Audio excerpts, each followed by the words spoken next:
이수근이 14년 전 매입한 서울 마포구 상암동 건물과 토지를 매각한다는 소식이 들렸습니다. 이수근은 2011년 해당 부지를 아내와 공동 명의로 13억 원에 매각했는데요. 등기부등본에서 근저당권 채권 최고액은 약 8억 6,400만 원으로 7억 2천만 원을 대출한 것으로 추정해 볼 수 있었죠. 이수근은 이 건물을 아내의 단독 명의로 등기하며 7억여 원의 근저당 채무는 본인 명의로 설정했는데요. 이수근의 건물 매각 배경은 알려지지 않았지만 일각에서는 최근 신장 재이식 수술을 앞둔 아내를 위해 부동산 현금화에 나선 것이 아니냐는 추측을 하고 있습니다. 이수근은 특히나 가정사가 아프기로 유명한데요.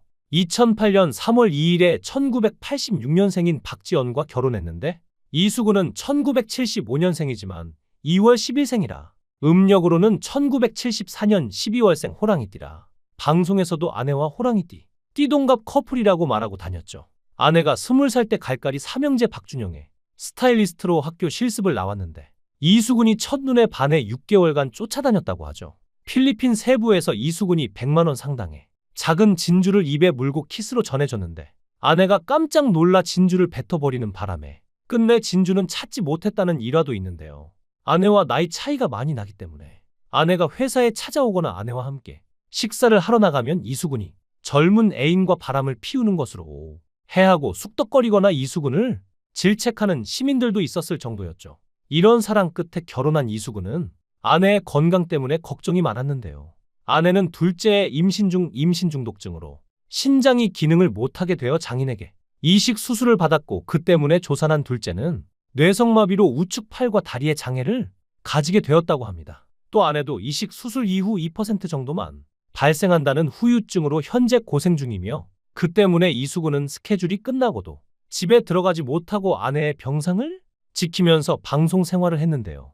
2021년 방영한 무엇이든 물어보살에서 3년째 투석 중이라 했으나 이후 의료진에게서 신장의 재이식을 권유받았다고 하며 며칠 전 아내가 본인의 인스타그램에 신장 재이식 수술을 받을 예정이라고 알려왔습니다. 현재 수술을 앞두고 정밀 검사를 진행 중이며 신장 기증자는 친오빠라고 하는데요.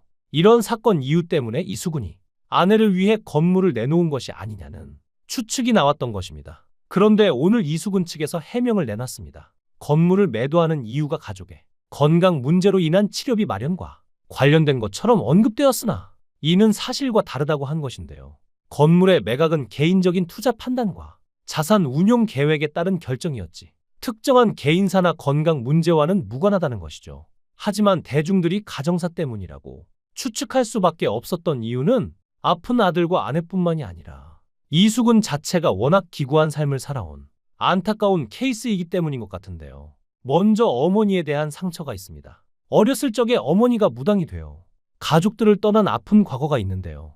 이수근이 어릴 적에 그의 어머니가 식당을 운영했었는데 어느 날부터 갑자기 일하다가 손님들에게 뜬금없이 욕을 하고 행패를 부리는 듯한 행동을 해서 손님들과 싸우게 되면서 문제가 생겼다고 합니다. 그래서 어머니가 병원에 가봐도 애매한 진단만 나와서 용한 무당에게 가보니 신기가 갑자기 들어버려서 그런 일이 생기는 상태라는 이야기를 들었다고 하는데요. 그래서 그의 어머니가 신내림을 받지 않으면 안 되는 상태라고 해서 내림굿을 받고 무당이 되어 가족들과 함께 할 수 없는 상황이 된 것이었다고 합니다. 이수근의 아버지는 처음에 익히 막힌 상황을 납득하지 못했으나 결국 그렇게까지 되었다고 하죠. 어느 날 이수근은 어머니가 너무 보고 싶어서 초등학생 때 형과 함께 집에서 약 10시간 걸리는 곳에 사는 어머니를 만나러 군산까지 갔는데 어머니가 사는 집이 워낙 처참했던 데다가 웬 남자가 집안을 다 뒤엎어 놓은 것에 충격을 받았다고 하는데요. 그때 어머니는 형제에게 재단에 있던 돈을 모두 챙겨주면서 빨리 돌아가라며 애들을 내몰았다고 합니다. 이수근은 이후로 성인이 될 때까지 어머니를 만나지 않았다고 하는데요.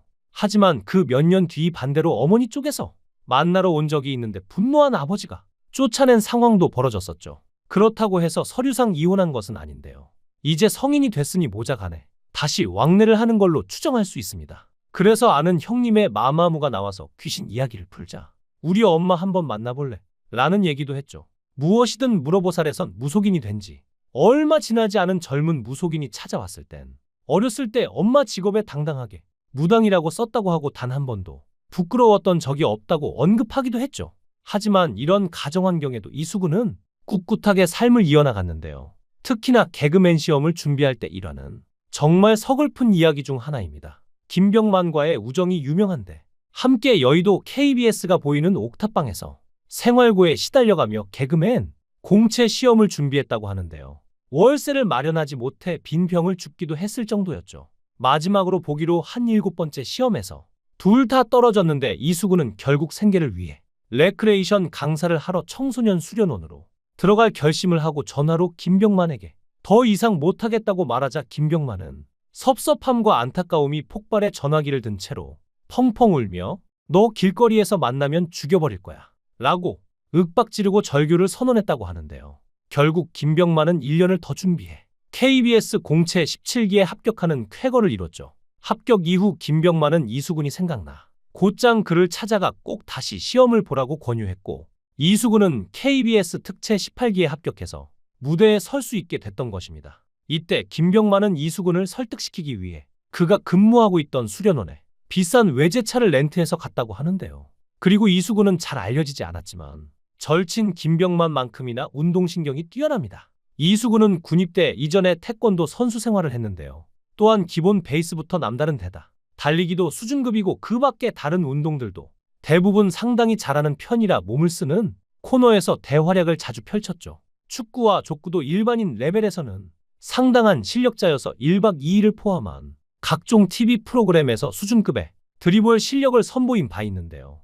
심지어 일반인 상대였다지만 상당히 어려운 기술인 팬텀 드리블까지 성공적으로 시전하는 모습을 보였죠. 실제로 아는 형님에서 태권도 격파 시범을 보였을 때 540도 뒤후려 차기로 멋있게 성공한 것이 이를 증명하는데요. 덩치가 작지만 힘도 좋아서 팔씨름 같이 힘쓰는 종목에도 강해 여러 예능 프로그램에서 운동으로 활약하기도 했습니다. 또 이수근이 개그 콘서트 코너 고음불가로 큰 인기를 끌었던 적이 있고 그래서 실제로도 음치라고 생각하는 사람들이 많지만 사실은 강변가요제 출신의 난영가요제에서도 은상까지 받은 사람이라는 것을 많은 분들이 잘 모르시는데요. 은지원이 피처링한 갈 때까지 가보자 곡을 발매하고 빅뱅 대성의 트로트 곡인 대박이야를 누르면서 나름 가수의 한을 풀기도 했죠. 헉도 은지원이 피처링한 곡이었는데요. 이렇게 일은 잘 풀리는 듯 했지만 가족들의 건강 이슈가 이수근에게는 늘 고민이었습니다. 그래도 다행인 것은 둘째 아들의 건강이 많이 좋아졌다는 사실인데요. 방송에 둘째 아들과 첫째 아들이 함께 나왔는데 둘째 아들 태서도 이제는 잘 걷고 움직이는 모습을 보여줘 대중들은 이제 이수근도 고민을 하나 덜었겠다며 그를 다독여주는 모습을 보였습니다. 신서유기와 아는 형님을 통해 다시 최고의 예능인으로 올라선 예능감 하나만큼은 자타공인 탑급인 코미디언인 이수근과 그의 가족들이 이제는 아픔 없이 편안하길 바랍니다. 또한 이제 두 번째 신장 이식 수술을 앞둔 그의 아내 박지연 씨도 수술을 잘 마치고 건강해지시길 바랍니다. 여러분들도 이수근을 응원하신다면 응원의 댓글 부탁드립니다. 시청해주셔서 감사합니다. 강산TV였습니다.